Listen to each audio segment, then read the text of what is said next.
Hello everyone, मैं स्वागत करता हूँ आप सबका एक्स्ट्रा टेक्नोलॉजी क्लासेस में। रियली होप कि आप अच्छे होंगे।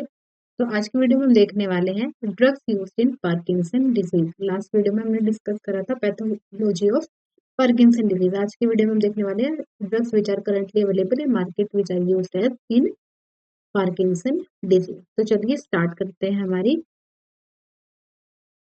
वीडियो के साथ। Parkinson disease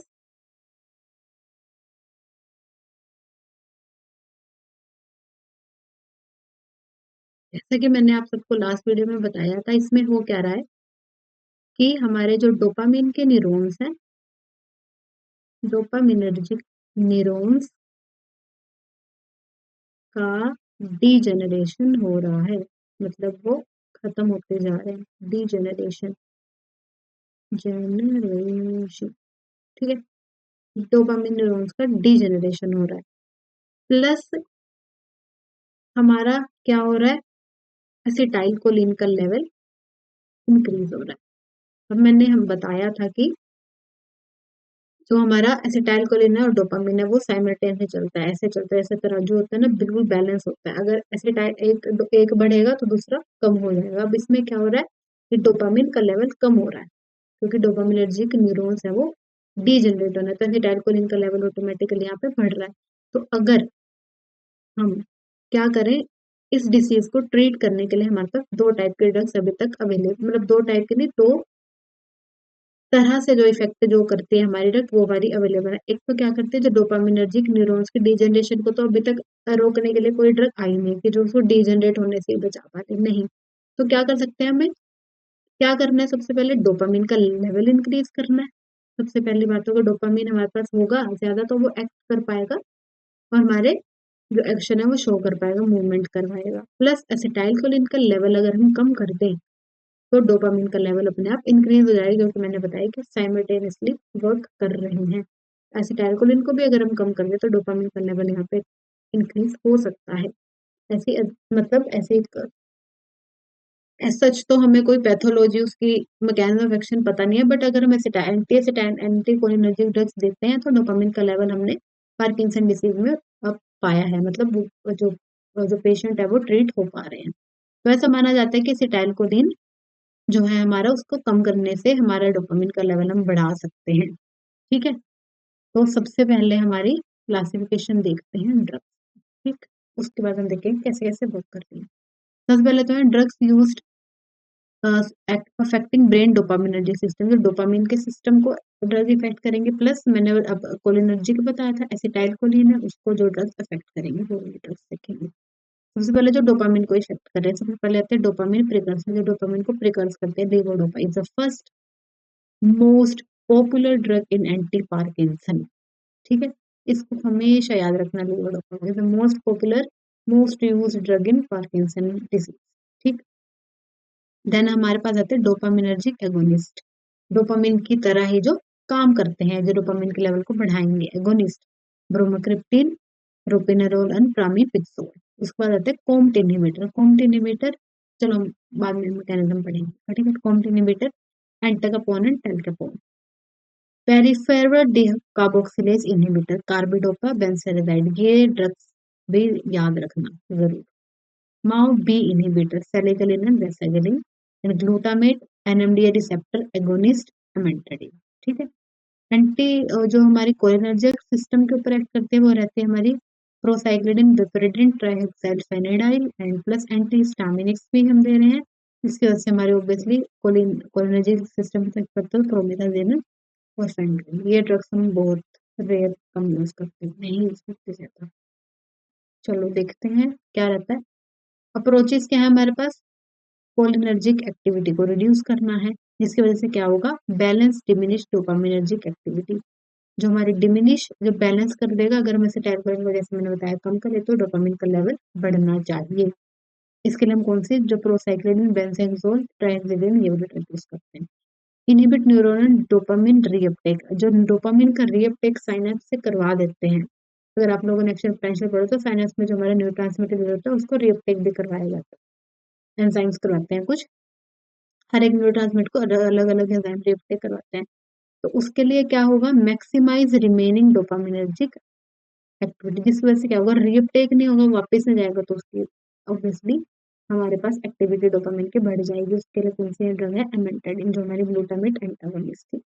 stimulate dopamine receptor, dopamine के रिसेप्टर को जो स्टिमुलेट करती है, मिमिक करती है, मतलब डोपामिन को, वो कौन सी है, ergot derivative, cabergoline, pergolide, lisuride. Non ergot derivatives में हमारे पास रहते हैं pramipexole, ropinirole and apomorphine. Supply dopamine precursor, dopamine के प्रिकर्सर को जो सप्लाई करे, मतलब डोपामिन के प्रिकर्सर जहां से डोपामिन बन रहा है, अगर उनको दे देंगे हम तो भी हमारा काम चल जाएगा। Increase dopamine level in the basal ganglia, dopamine का लेवल बेसल गैंग्लिया में बढ़ाने, ये तो हम चाहते हैं बेसल गैंग्लिया में डोपामिन को बढ़ाना, क्योंकि वो कम हो गया। इसीलिए कौन सी जगह हमारे पास, लीवोडोपा।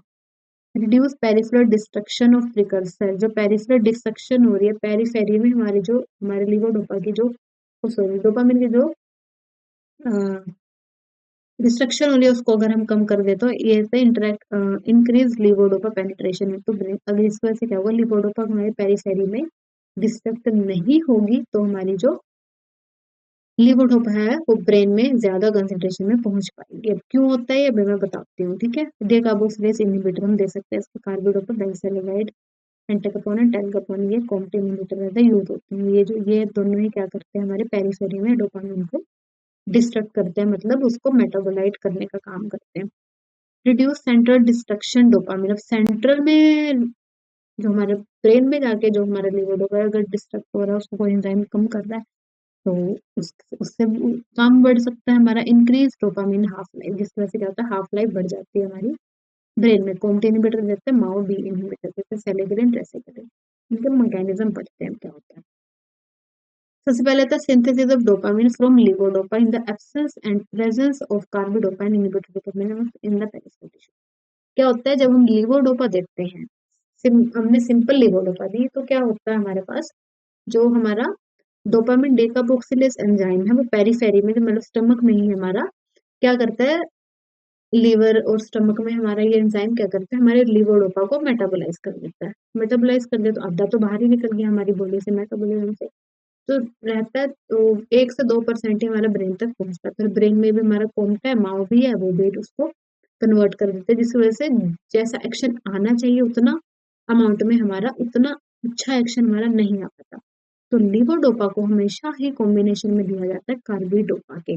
कार्बिडोपा क्या करती है, अब ये देखो, fate of administration of levodopa, क्या कर रही थी, ये मेटाबॉलिज्म हो गया था इसका पेरिफेरी में, जिसकी वजह से अनडिजायरेबल साइड इफेक्ट भी आ रहे थे, और जितना हमें इफेक्ट चाहिए था उतना नहीं आ पाता, क्योंकि लीवोडोपा हमारा ब्रेन तक पहुंच ही नहीं पाया पूरा, जितना हम कंसंट्रेशन में चाह रहे थे। अब क्या हुआ, लीवोडोपा प्लस कार्बिडोपा जब हमने दी, तो क्या करा कार्बिडोपा ने, जो डोपामिन डेकार्बोक्सिलेज एंजाइम था ना पेरिफेरी में, जो लीवोडोपा को इनहिबिट कर रहा था, उसको इनहिबिट कर दिया कार्बिडोपा ने, डोपामिन डेकार्बोक्सिलेज एंजाइम को इनहिबिट कर दिया, जिसकी वजह से क्या हुआ, लीवोडोपा ज्यादा कंसंट्रेशन हमारे ब्रेन में पहुंच पाया।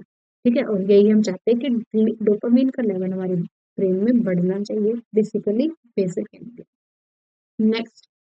उसके बाद हमारे पास आती है effect of entacapone on dopa concentration in the central nervous system. COMT inhibitor है जो कैटेकोल ओ मिथाइल ट्रांसफरेज है, जो एंजाइम है, ये करता है डोपामिन का। अब ये क्या करवाता है भाई, कैटेकोल ओ मिथाइल ट्रांसफरेज, ये ब्रेन में हमारे उसको मेटाबोलाइज करता है। देखो, लीवोडोपा हमने दिया, कार्बिडोपा ने पेरिफेरी से तो बचा लिया उसको मेटाबोलाइज होने से, क्या हुआ, कोम्ट ने जाके उसको 3-ओ-मिथाइल डोपा में ब्रेन में गया, तो 3-ओ-मिथाइल डोपा में कन्वर्ट कर दिया, जिसकी वजह से भी हमारा लीवोडोपा को इतना अच्छा इफेक्ट नहीं आया।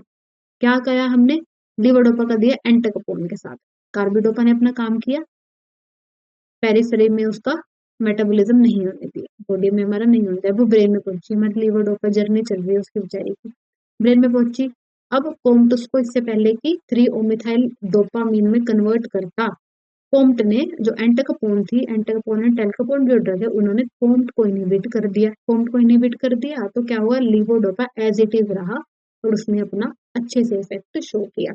यहाँ पे दो चीजें हो रही है, दो जगह पे हमारा जो लीवोडोपा मेटाबोलाइज हो रहा है, पेरिफेरी में, सीएनएस में। पेरिफेरी में कौन कर रहा है उसको, डोपामिन का डीकार्बोक्सिलेज एंजाइम, उसको किसने इनहिबिट कर दिया, हमारे कार्बिडोपा ने। अब वो ब्रेन में गया, ब्रेन में भी उसके शत्रु बैठे हैं, शत्रु ये दोनों इसके शत्रु मतलब दुश्मन, ठीक है, शत्रु बैठे हैं, कोम्ट कहता है जी मैं तो मेटाबोलाइज करूंगा इसको। अब क्या हुआ, कोम्ट के भी अगर हमने इनहिबिटर दे, कोम्ट के भी हमने शत्रु भेज दिए, शत्रु लीवोडोपा का शत्रु था कोम्ट, हमने कोम्ट के शत्रु भेज दिए, तो क्या हुआ, वो शत्रु शत्रु आपस में लड़ने लगे और लीवोडोपा हमारे नाम से निकल गया और उसने इफेक्ट शो किया।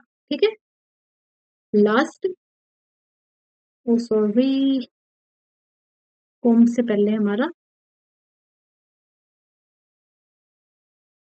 एक और था, चलो मैं बता देती हूँ, आई गेस वो रह गया डालना इससे। कोम्ट के बाद कौन होता है हमारा, माओ। ठीक है,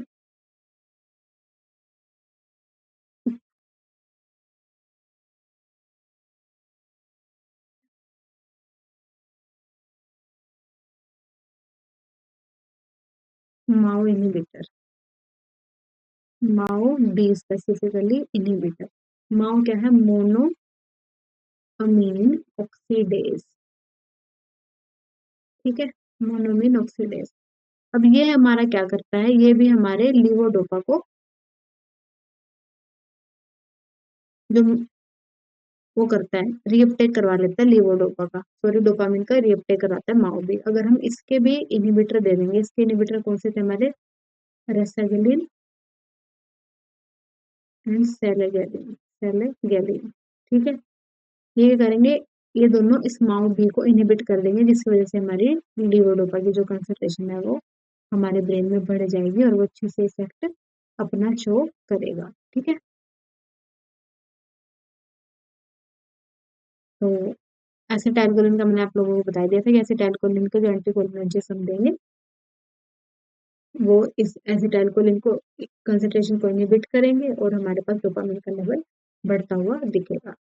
तो आज की वीडियो के लिए इतना ही। आप आई होप कि आपको ड्रग से रिलेटेड क्वेश्चन समझ आए होंगे। अगर आपको कुछ भी प्रॉब्लम है तो आप कमेंट सेक्शन में मुझसे पूछ सकते हैं। मैं आपको मिलती हूँ नेक्स्ट वीडियो में। Thank you so much for listening.